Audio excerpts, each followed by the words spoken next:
வணக்கம். ஒரு பிச்சைக்காரனை பார்த்து ஒரு செல்வந்தர் கேட்டார், உழைத்து சாப்பிடாமல் ஏன் பிச்சை எடுக்கிறாய்? அதற்கு அந்த பிச்சைக்காரன், சார், எனக்கு திடீரென்று வேலை போய்விட்டது. கடந்த 1 வருடமாக நான் வேற வேலைக்கு முயற்சித்துக் கொண்டிருக்கிறேன். எதுவும் கிடைக்கவில்லை. உங்களை பார்த்தால் பெரிய மனிதர் போல இருக்கிறீர்கள். எனக்கு நீங்கள் ஒரு வேலை வாங்கி கொடுத்தால் பிச்சை எடுப்பதை விட்டு விடுகிறேன். உனக்கு நிச்சயம் உதவ வேண்டும் என்று தோன்றுகிறது. அதனால் வேலை வாங்கி தரும் எண்ணம் எனக்கு இல்லை. வேறு ஒன்றை மனதில் வைத்திருக்கிறேன். வேறு ஒன்னா? எதுவா இருந்தாலும் சரி, என் பிரச்சனை தீர்ந்தா போதும் என்றான் பிச்சைக்காரன். உன்னை என்னுடைய பிசினஸ் பார்ட்னர் ஆக்க போறேன். என்னது, பிசினஸ் பார்ட்னரா? ஆமாம், எனக்கு சொந்தமாக பல 100 ஏக்கரில் விவசாய நிலம் இருக்கிறது. அதில் விளையும் தானியங்களை நீ சந்தையில் விற்கலாம். உனக்கு கடை வைக்க இடம், தானியம் உட்பட அனைத்தையும் தருகிறேன். நீ செய்ய வேண்டியதெல்லாம் ஒன்றுதான், தானியங்களை விற்று லாபத்தில் எனக்கு பங்கு தர வேண்டும், அவ்வளவுதான். முதலீடே செய்யாமல் இப்படி ஒரு வாய்ப்பா? கடவுள் கண்ணை திறந்துட்டான்டா என்று பிச்சைக்காரன் மனம் குதூகலத்தில் மூழ்கியது. சார், அது லாபத்தை நம்ம எப்படி பிரிச்சுக்க போறோம்? உங்களுக்கு 90%, எனக்கு 10%, இல்ல உங்களுக்கு 95%, எனக்கு 5%, எப்படி? ஆர்வத்தோடு கேட்டான். இல்ல, நீ 90% எடுத்துக்கிட்டு எனக்கு 10% கொடுத்தா போதும். அதை கேட்டு பிச்சைக்காரனுக்கு ஒரு கணம் பேச்சே வரவில்லை.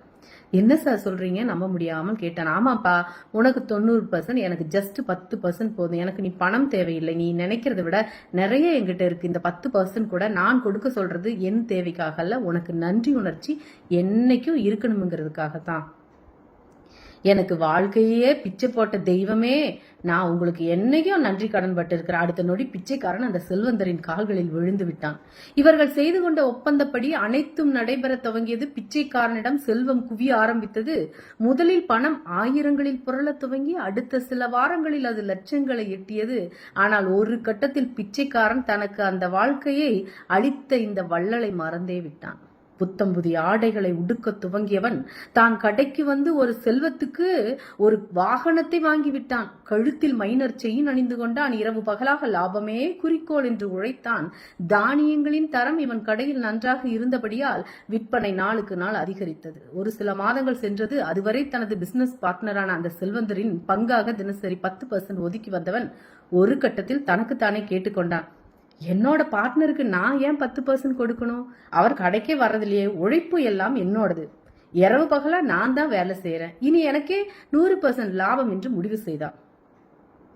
அடுத்த சில நிமிடங்களில் செல்வந்தர் புது பணக்காரனாகிவிட்ட பழைய பிச்சைக்காரனிடம் தனது லாபத்தின் பங்கை பெற கடைக்கு வந்தார்.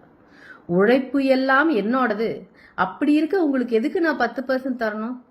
எனக்கு தான் எல்லா லாபமும் சொந்தம் என்று ரூல்ஸ் பேசினான். அந்த செல்வந்தனின் இடத்தில் நீங்கள் இருந்தால் என்ன சொல்வீர்கள்? ஒரு செகண்ட் யோசிச்சு பாருங்களேன். இதுதான் நமது எல்லோர் வாழ்க்கையிலும் நடக்கிறது.